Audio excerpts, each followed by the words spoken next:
E aí, vamos lá. Como é que você vê esses dados aí do payroll hoje? Lá ainda, hein? Por quê? Porque na quarta-feira o Jay Powell, ele fez uma declaração dizendo que em dezembro o ritmo de aumento poderia ser diminuído. O mercado interpretou aquilo foi violino à taxa de juros, chegando ali ao final de 2023, próximo de 5,25 talvez. O mercado se animou muito e se animou também o PCI quanto o CPI. Então o mercado, juntando tudo isso, uma inflação um pouco bastante apertado ainda, bastante aquecido, ela é muito voltada para o consumo. O consumo é um motor das pessoas trabalhando e ganhando mais.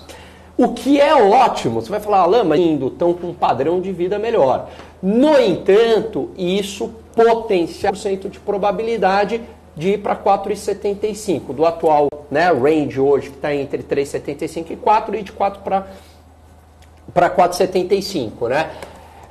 Provavelmente, se a gente abrir daqui a pouco já antecipando aumentos mais fortes do Fed Fund Rate, que é a taxa Selic deles. Para concluir o raciocínio, por que isso afeta o mercado de ações? Se tornam muito atrativos com os juros mais altos. A renda fixa é a modalidade de investimento que você tem um ganho contratado se você ficar a bons bancos ou mesmo os títulos do governo norte-americano.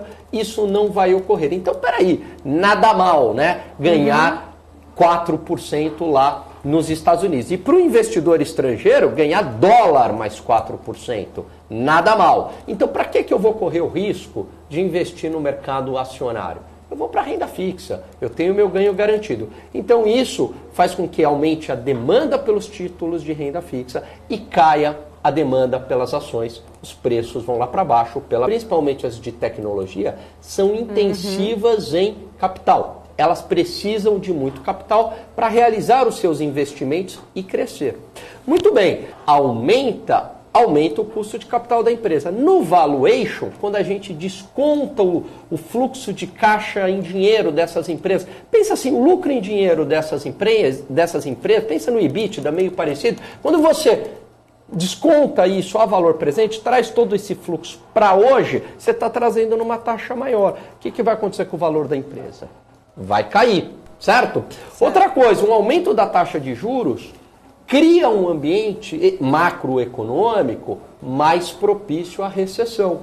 Então, significa que essas empresas vão ter mais dificuldade para realizar os seus investimentos, porque o custo do capital está mais alto e as pessoas também vão ter mais dificuldade de consumir. Consumir seja um apartamento, uma compra de um imóvel, consumir um carro, consumir um eletrodoméstico. Então, boa parte da sociedade americana, ela é voltada para o consumo e esse consumo vai se tornar mais caro. Então, isso esfria a economia de uma maneira geral. E se esfria a economia de uma maneira geral, também afeta as empresas. Então, por esses 3 canais, o aumento da taxa de juros penaliza as ações e a gente vê isso no mercado hoje.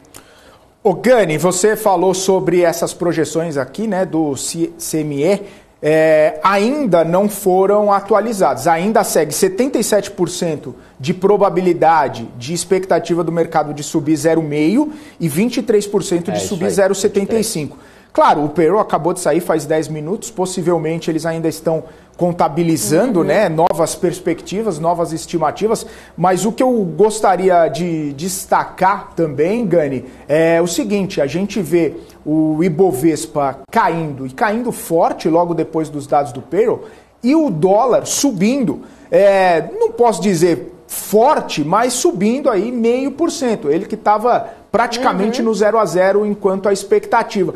O reflexo para o Brasil de uma economia forte, mas de uma possibilidade de recessão lá nos Estados Unidos, é muito claro, né? A gente vê que os investidores brasileiros ficam com o pé atrás, a exemplo do que está acontecendo lá. Eu imagino, e aí você pode, claro, expandir um pouco esse comentário, que se o investidor brasileiro vê que nos Estados Unidos, que é a maior potência, a maior economia mundial, as coisas não estão fáceis, possivelmente para o Brasil vai sobrar alguma ventania aí, vai sobrar algum resquício dessa turbulência toda, né?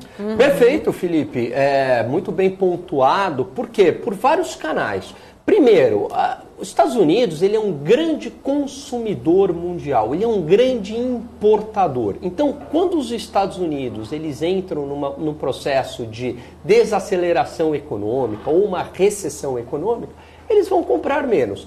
Se vão comprar menos do resto do mundo, significa que os países vão exportar menos para os Estados Unidos. Exportação é uma parte importante do PIB. Então, por esse canal a gente já acaba perdendo. Outro ponto bastante importante, o aumento da taxa de juros nos Estados Unidos. Quando o juro sobe lá nos Estados Unidos, o investidor ele fala, para que eu vou colocar o meu dinheiro numa economia emergente, correr o risco com uma economia emergente, com problema fiscal, com questões relacionadas a incertezas institucionais, etc. e tal. Eu vou colocar o meu dinheiro num porto seguro chamado Estados Unidos. Então o investimento migra para os Estados Unidos. E se o investimento migra para os Estados Unidos, o que acontece, né? Essa poupança que a gente teria aqui, né? Essa poupança externa, em vez do dinheiro vir para o Brasil e vai para os Estados Unidos, diminui. E o investimento das empresas precisa de um funding, né? As empresas precisam de dinheiro para realizar os seus investimentos. Por isso que poupança em economia é igual a investimento. Poupança não é o estoque acumulado lá na caderneta de poupança. É aquilo que você não consome da renda. Então, esta poupança viabiliza os investimentos. Da onde que vem essa poupança? Vem lá do mercado financeiro ou do mercado de crédito ou do mercado acionário. Mas significa que seja no mercado de crédito ou no mercado acionário, o investidor estrangeiro, que é muito importante para a gente, ele coloca menos dinheiro, seja no mercado acionário, seja no mercado de dívida. E vai colocar dinheiro aonde?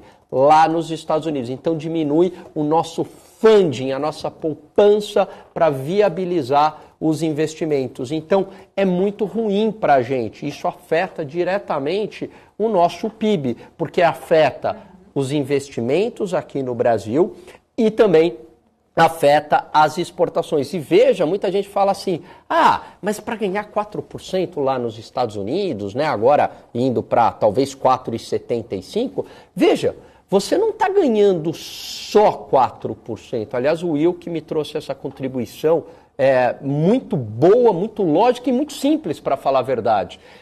Você está ganhando dólar mais 4,75, não é muito diferente de uma NTNB. Uma NTNB paga quanto aqui? IPCA mais 6, próximo de 6, né? E lá está pagando o quê? Vai pagar quanto? Dólar mais 4,75, dólar mais 5? A gente está falando de taxas reais, ou seja, da taxa do ganho além do indexador, muito próximas. E aí a gente pode entrar numa discussão, o que é melhor para uma proteção inflacionária aqui no Brasil, o dólar ou o IPCA? Porque a gente sabe que quando a